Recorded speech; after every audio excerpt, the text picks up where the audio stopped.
Cos, votre réaction après ces résultats?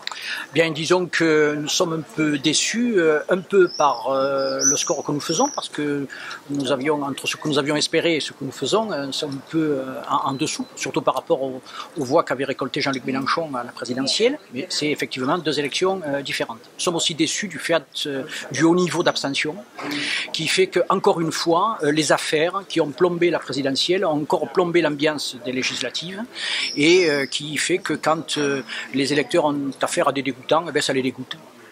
Ensuite, le régime de la Ve République est complètement obsolète parce qu'une fois de plus, il présente la présidentielle comme une élection majeure et les autres élections comme des élections secondaires, voire sans intérêt, et ce qui accroît encore le facteur de démobilisation.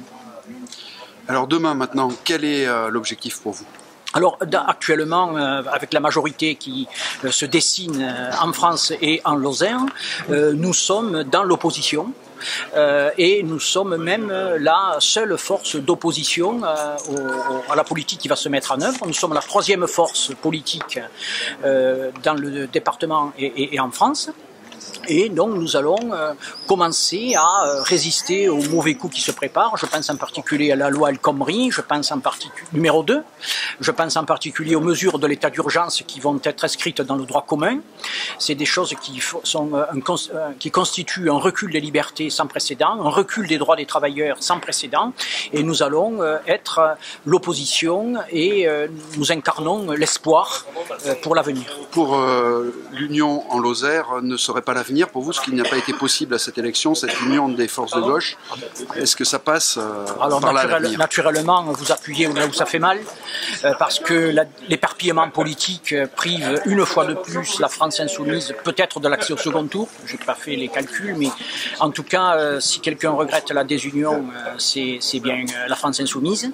Et nous espérons que rien ne sera cassé et que l'avenir reste ouvert. En tout cas, la France insoumise a la volonté de rassembler toutes les forces qui voudront s'opposer à la politique qui se prépare à Paris avec le nouveau gouvernement de M. Macron.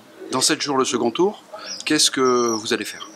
Eh bien, nous allons, comme je l'ai dit juste avant, nous opposer à la politique qui se prépare à être mise en œuvre par la majorité de M. Macron. Donc ça veut dire vous appelez à voter contre Macron ?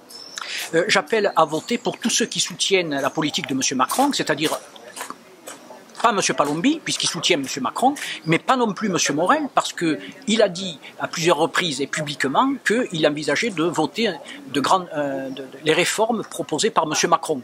Alors tous ceux qui voteront les réformes de M. Macron trouveront la France insoumise sur leur chemin. Alors c'est quoi la position de vos électeurs au second tour blanc ? Alors là, je vous ai dit la position de principe. Nous avons une réunion demain soir des Insoumis de la Lozère et nous aurons une position publique et officielle dès mardi matin. M. Cos, merci. Merci.